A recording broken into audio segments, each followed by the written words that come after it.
Our first storyteller after the break is new to Sydney, fairly new to Sydney. She's been in Canberra for some time. So I think she's told a story or two in Canberra, but this will be her first trip up to Sydney, all the way, as I said, from Canberra to tell us a story today. Please welcome to the stage Jenny Bates.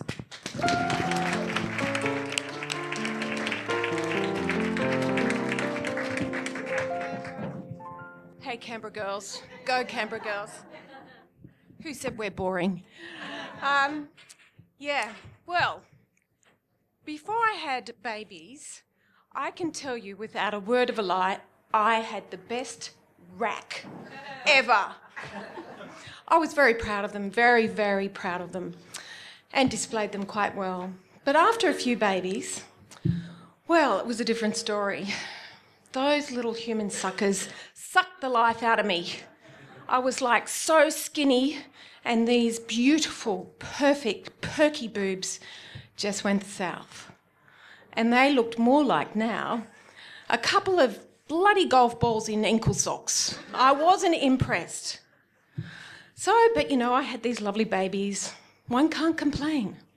About the same time, my husband, who knew I was a bit, upset about this because his body didn't change much except for the pot belly he put on. And he was trying to organise a trip to London without me and the kids, and I wasn't that impressed. But I got to give him credit where credit's due. He came up with a pretty good bargain, and he says, what if we lend some money, you go get a boob job, I go to London? I thought, great! And before he changed his mind, I was in surgery. Anaesthetic done. I woke up out of anaesthetic and I thought, here goes, what are they going to look like? I woke up and opened one eye and they felt extremely heavy. And then there were mountains of breasts on top of my chest. It wasn't perky, it was more like Dolly Parton. I panicked. I was hyperventilating. I pressed that buzzer.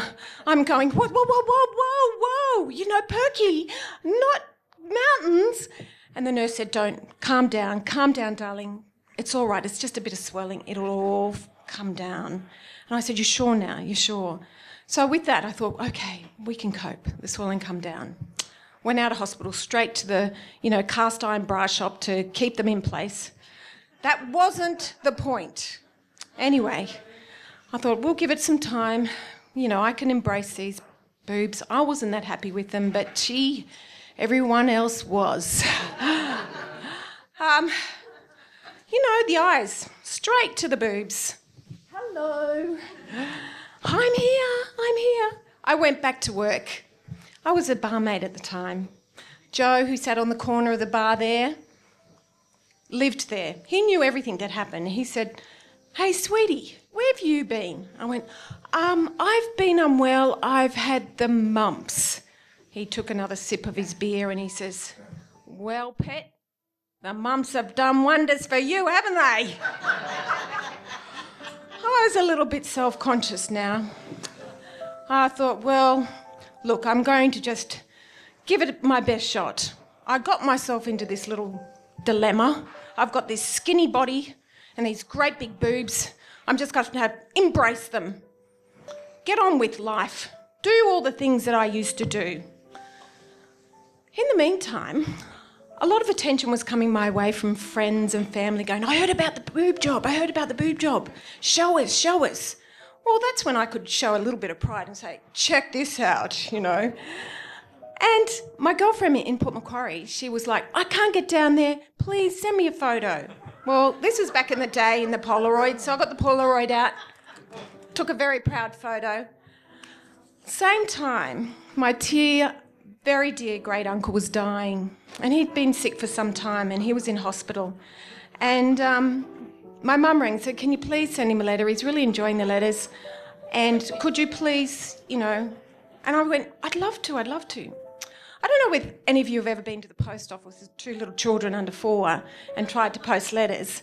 But, I'm sort of wrangling the kids, trying to do the envelopes, post. You got it. The photo of the boobs went to my dying uncle in hospital.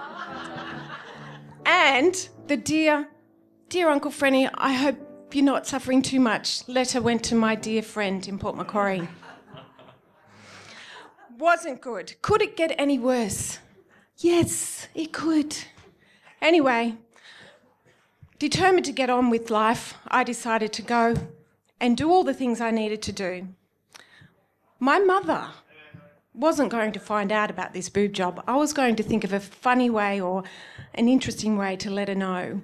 Well, it was interesting because she was the one at the hospital opening up the envelopes to read to my uncle. Good God, Jennifer, what have you done? She's, for goodness sake, sending pictures of your bosoms, and what have you done to them? They're enormous. You know, you just... I can't believe what you've done. If you'd just given yourself a bit of time, fattened up, for God's sake, your boobs would have come back. And now look what you've done.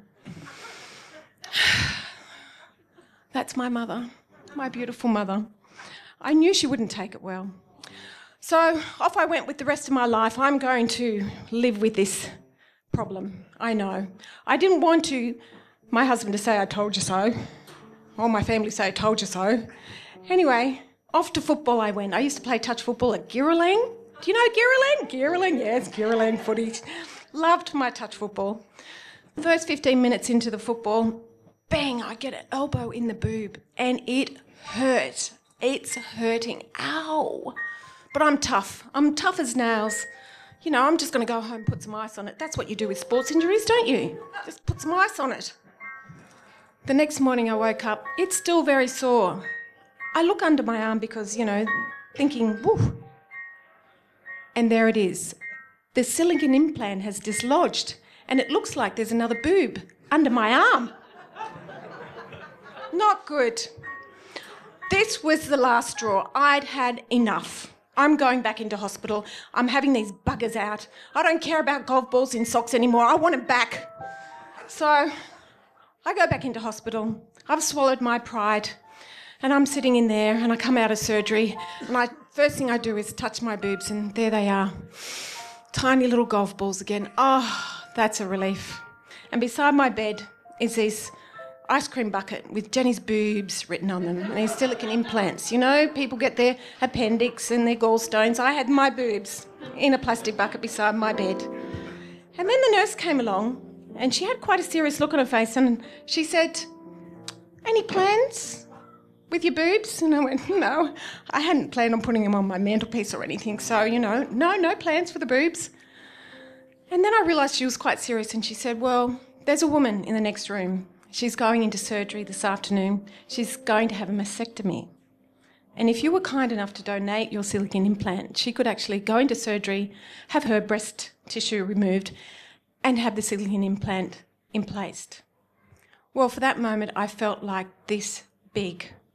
All that time I've been messing around with my perfectly healthy breasts that had breastfed 2 wonderful babies. You know, don't fix what ain't broken. And my mother was right. She's always right. God love her. I put on a little bit of weight and look, the rack is back.